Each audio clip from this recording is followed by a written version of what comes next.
You're listening to From Israelite to Jew with Michael Sadlow, Episode 6, The Torah. What is the Torah? In the last episode of this podcast, I discussed the short career of Ezra the scribe.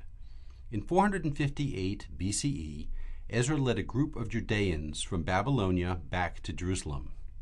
When he arrived, he was shocked to discover that some of the descendants of those who had returned years earlier had married native women, that is, the descendants of the Israelites who had never been exiled by the Babylonians in 586 BCE.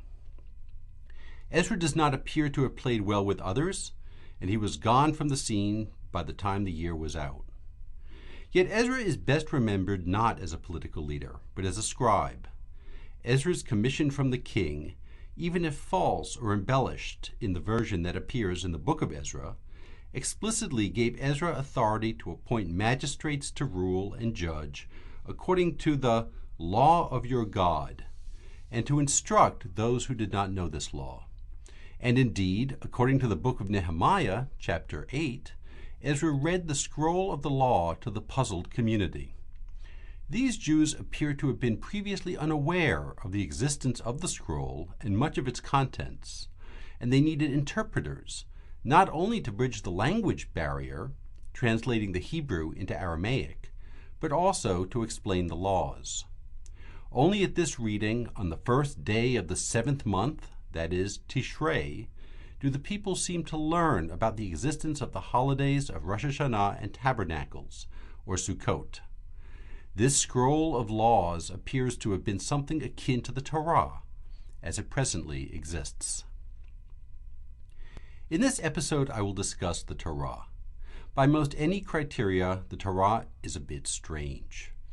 Written in Hebrew at a time in which most people spoke Aramaic, the Torah is a hodgepodge of stories, poems, and laws. To complicate matters, the Torah's text is hardly smooth. It seems to repeat and even contradict itself with some regularity. At other points, it is maddeningly vague. It is all well and good to be told to honor one's parents, for example, but if I am to take this seriously as the command of God, I would prefer a bit more guidance. Similarly, what does it mean not to work on the Sabbath? In the New England town in which I grew up, that was loosely interpreted as not buying liquor on Sunday. This is not to mention the flat-out normative contradictions, such as how to prepare the Passover sacrifice, which I discussed in a previous episode. How are we to understand the origin and purpose of such a text? I think that such a question might best be answered from the side, as it were, rather than straight on. So please bear with me as I use 3 specific examples to illustrate some of the problems and gaps in the Torah's narrative. By way of these examples, I will trace the reason for the development of what is known as the documentary hypothesis, try to succinctly summarize its main claims, and then return to address the historical questions more directly. As I quickly run through these examples, it would be helpful to have a Bible at hand. Although not strictly necessary, you will get a better feel for the issues and examples if you're able to stop this episode intermittently and read the texts through yourself. But now you're no doubt asking, which Bible? What translation should I use? This is perhaps even a better question than you might think. The term the Bible is a bit more slippery than we sometimes think. Let me explain. The Bible, in quotation marks, is preserved in 3 primary versions. The Catholic Bible is the most complete, containing 3 major sections: the Old Testament, the New Testament, and the Apocrypha. In later episodes, we will amply discuss the Apocrypha. Here, suffice it to say that it is a collection of books originally written by Jews primarily, perhaps even exclusively, during the Hellenistic period. Although Jews ultimately did not accept these books as sacred, the Catholic Church ascribed a type of canonical authority to them. Predictably, then, the Protestants rejected these books, and the Protestant version omits the Apocrypha, but contains the other 2 sections. Predictably, then, the Protestants rejected these books, and the Protestant version omits the Apocrypha but contains the other two sections.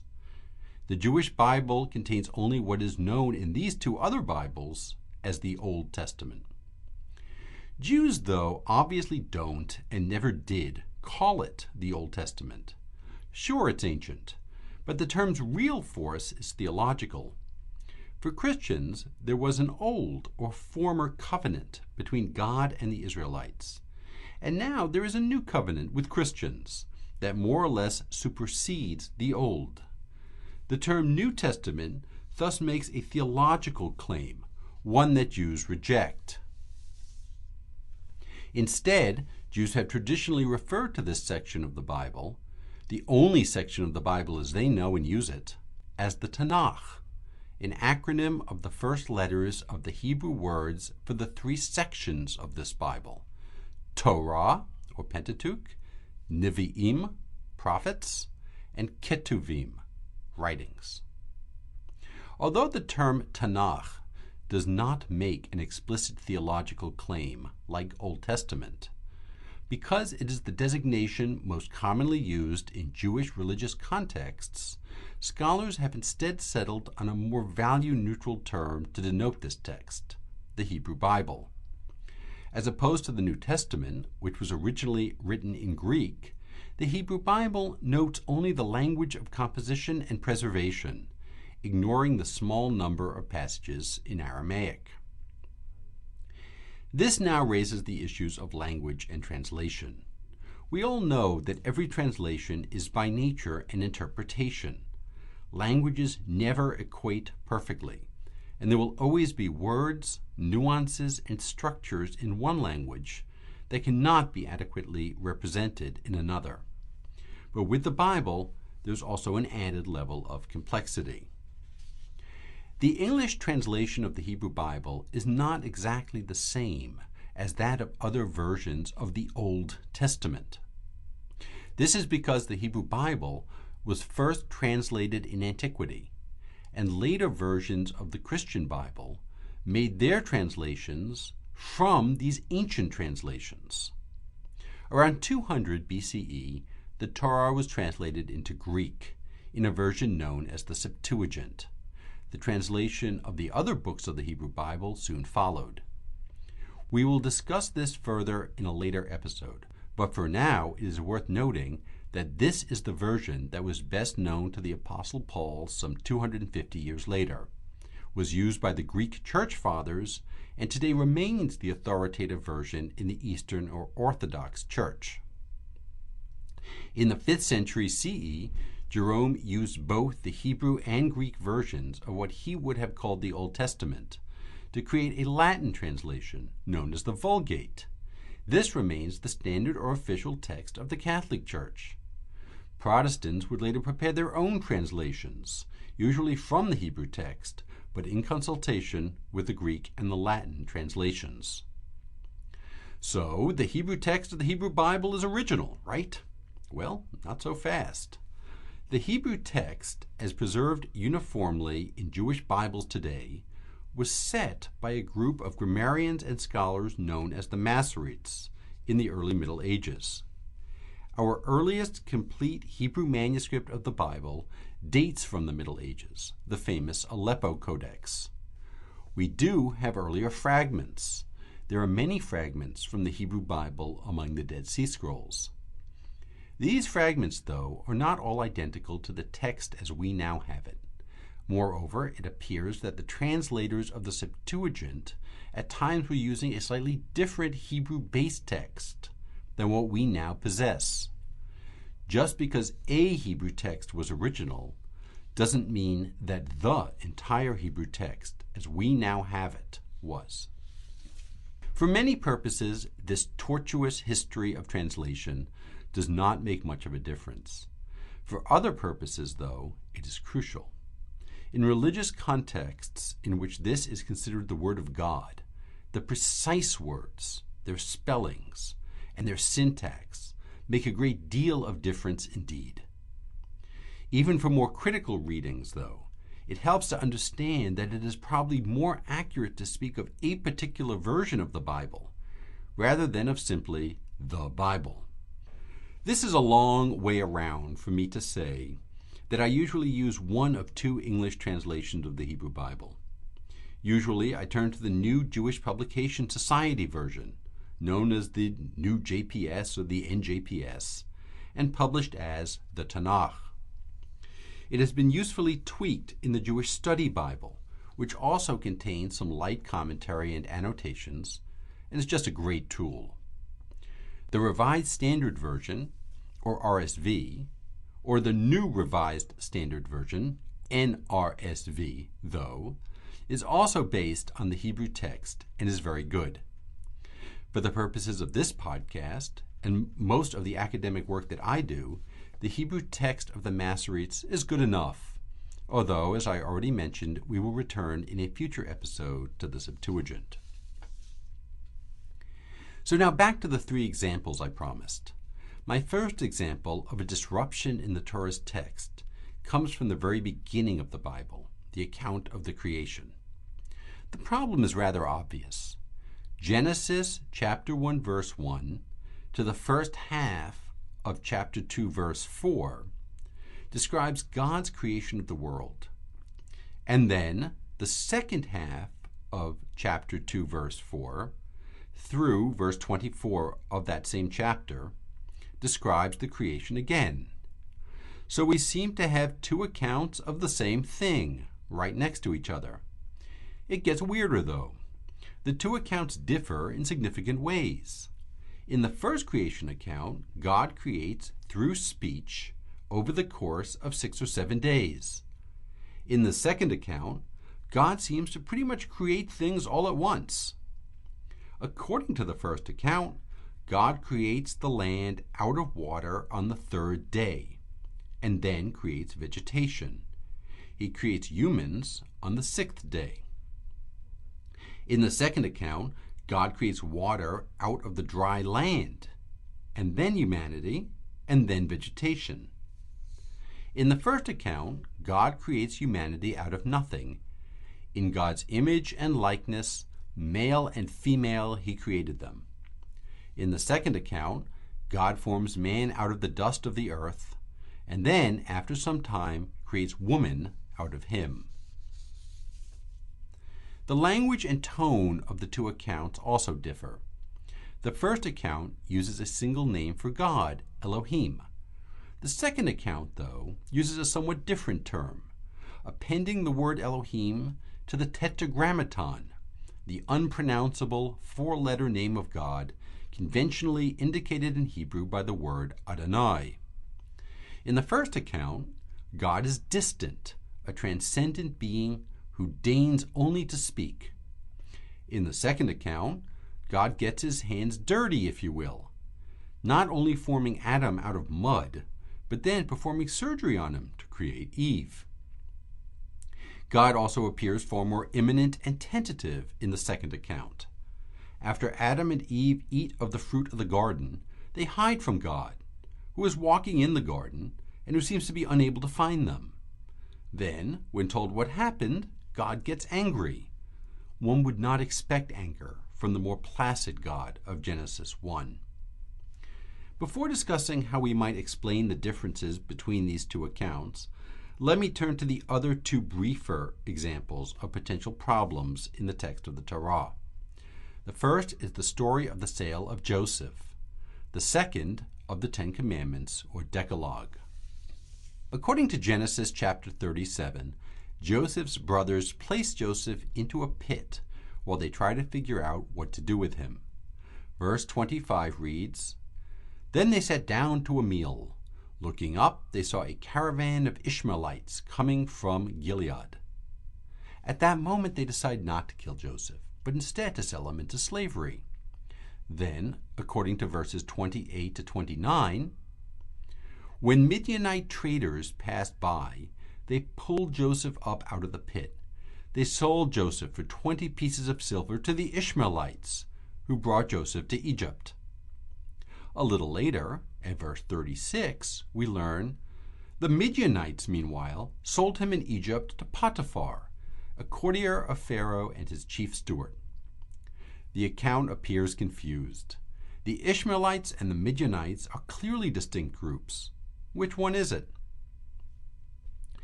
Even perhaps the most famous passage in the Hebrew Bible, the Decalogue, has problems. The primary problem is that it appears twice in the Bible, once at Exodus chapter 20, verses 2 to 14, and again at Deuteronomy chapter 5, verses 6 to 18. And while the two passages are mainly alike, they also diverge. According to the Exodus version, you should remember the Sabbath day, primarily because God created the world in 6 days and rested on the seventh. In Deuteronomy, you should observe the Sabbath, because God redeemed you from slavery in Egypt. According to the Deuteronomy version, you should honor your father and mother so that you may fare well. This is missing from the version in Exodus. The two versions also order differently the list of things of your neighbor that you are not supposed to covet. So what's going on? How might we explain these repetitions, divergences, and contradictions? The answer very much depends on one's starting assumptions about the nature of the text. We are hardly the first to notice that the Torah has textual problems. Ancient Jewish commentators who saw the Torah as the Word of God were also troubled by these and many other passages. In the case of the two Genesis accounts, for example, some of these commentators saw the second account as an expansion of the first account, not an entirely separate story. Others, however, attributed to God two creations. The first, a kind of primordial ideal creation, to be followed by the actual earthly one. Commentators explain the contradictions in the story of the sale of Joseph by saying that both groups, Ishmaelites and Midianites, were there, and that one sold Joseph to the other. The difference in the wording of the commandment on the Sabbath is explained with the idea, as later famously expressed in the hymn Lecha Dodi, observe and remember were uttered in a single word. That is, that there was not a discrepancy, but that both versions were contained in the original divine utterance. When we step back from the assumption of divine authorship, however, these answers aren't fully satisfactory. Without assuming a priori the perfection of the text of the Torah, how might we account for its textual anomalies? It was in response to this problem that scholars in the 19th century developed what became known as the documentary hypothesis.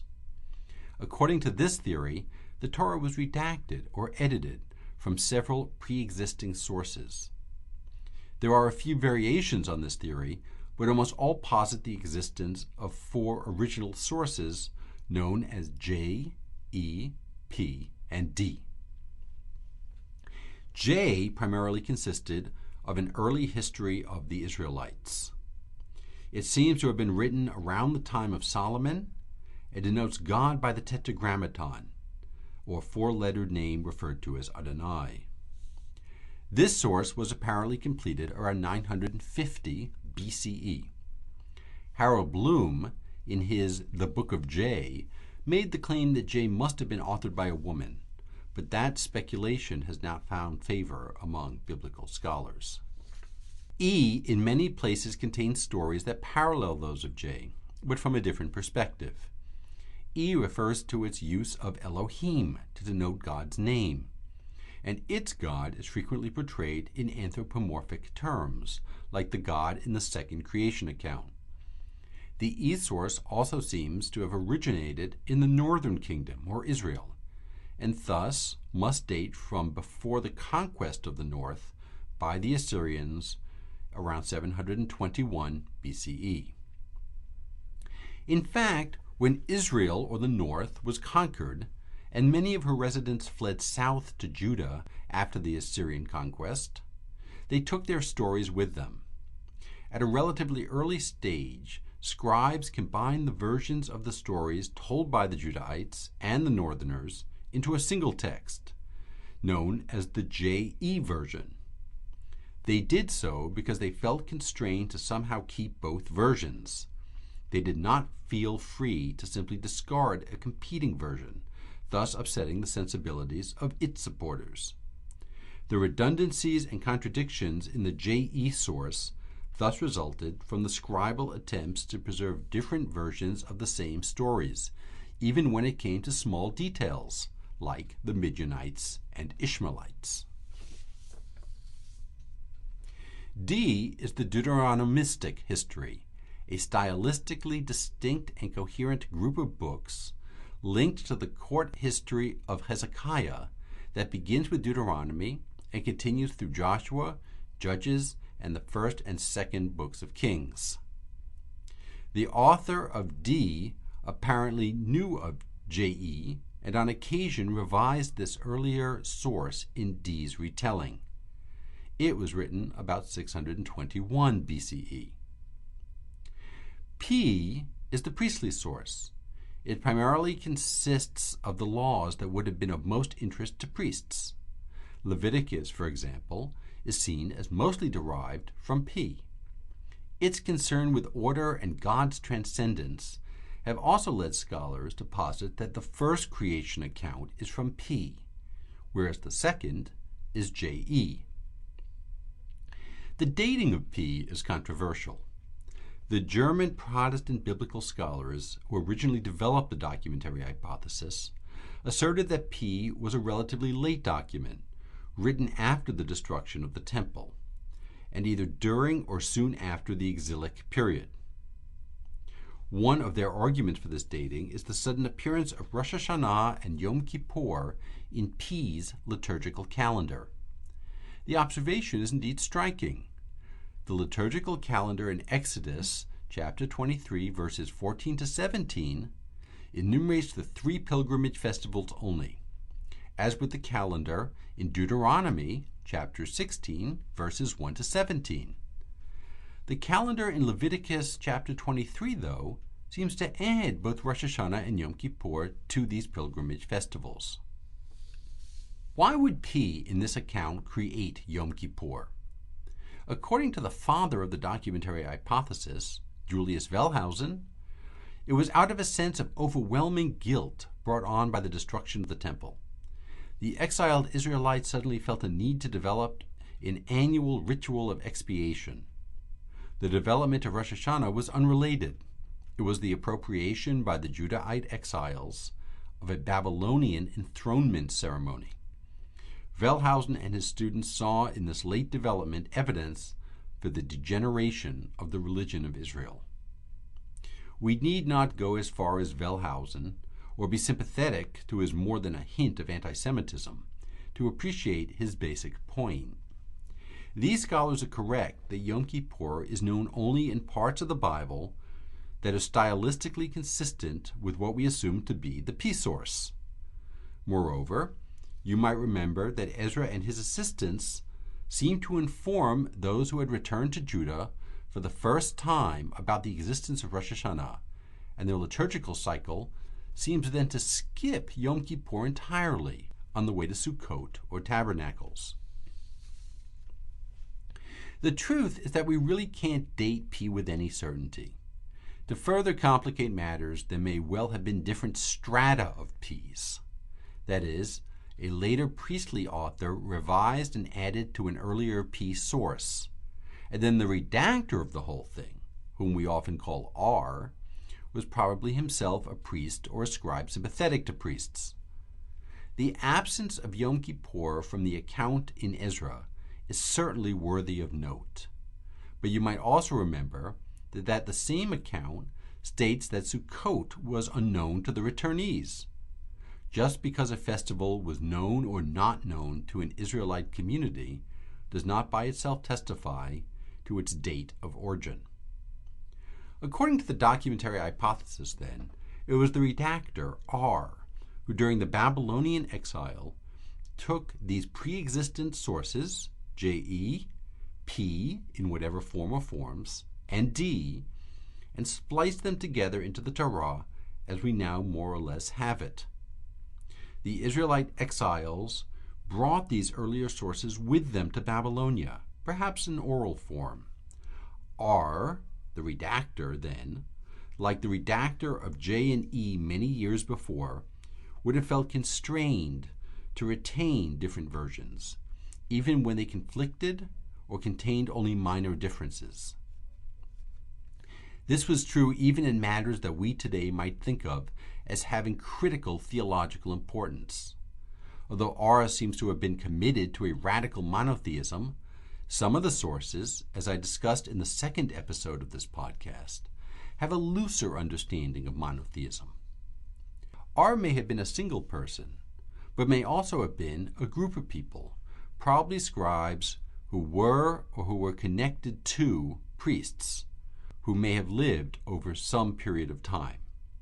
It is tempting to connect them to the same group to which Ezra belonged. This would make better sense of finding the Torah for the first time in Ezra's possession, as he introduced the finished product for the first time to the Judahite returnees.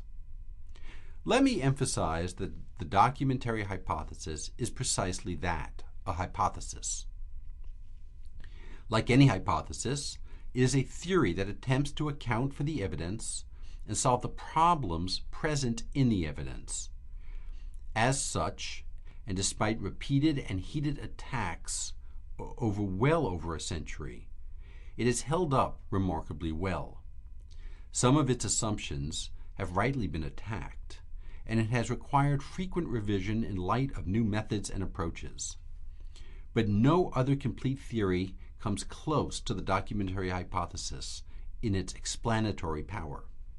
The hypothesis has allowed us to better see the seams of the Torah and to recover the different literatures, worldviews, practices, and politics of ancient Israel to a remarkable, if still incomplete, degree. At the same time, one of the problems with the hypothesis is that there exists not a shred of direct evidence for it. We would like to see some evidence, any evidence, for the actual existence of any of the postulated sources. We come closest with D, but we have no evidence at all for the existence of the separate texts of J-E or P outside of the traces that we see in the Torah. Like the theories of particle physics, the documentary hypothesis is based on the traces left by an object that cannot be, or at least has not heretofore been seen, or directly observed. From the perspective of the historian, then, rather than being the simple word of God, the Torah is a complex anthology created and redacted by human beings in discrete and concrete historical contexts. If I can return very briefly to the point I made in the first episode of this podcast, this assessment is not meant to make an absolute or exclusive truth claim. I'm not attacking religion here. I've spelled out my own approach to this issue already, but there are many different ways to reconcile historical with divine truth. Whether one adopts one of these solutions, flatly rejects any and all divine origin of the text, or conversely, completely rejects the historical approach, any thoughtful reader of the Bible must wrestle with those very problems of this complex text that engaged both ancient religious commentators as well as modern academics. The Torah is a remarkable document not only for its testimony for a time past, but also for what it produced. For Ezra and his listeners, the Torah was God's law. Although authorized by the Persian king to enforce this law with the judicial and coercive powers of the state, Ezra, as we saw, accomplished little. It would fall to another member of Ezra's clique in Babylonia, Nehemiah, the cupbearer to the Persian king, to come to Judah in 445 BCE, just 13 years after Ezra disappears, to enforce God's law upon the Jews in Jerusalem. And so it is to Nehemiah that we will turn in the next episode. You have been listening to the podcast From Israelite to Jew with Michael Sadlow. The original score is by Neil Ginsberg, with vocals by Michelle Tattenbaum. Technical assistance was provided by the Language Resource Center and the Instructional Technology Group, both at Brown University. More information can be found at msatlow.blogspot.com or at mlsatlow.com on the Public Education page. I welcome your comments. Thank you for listening.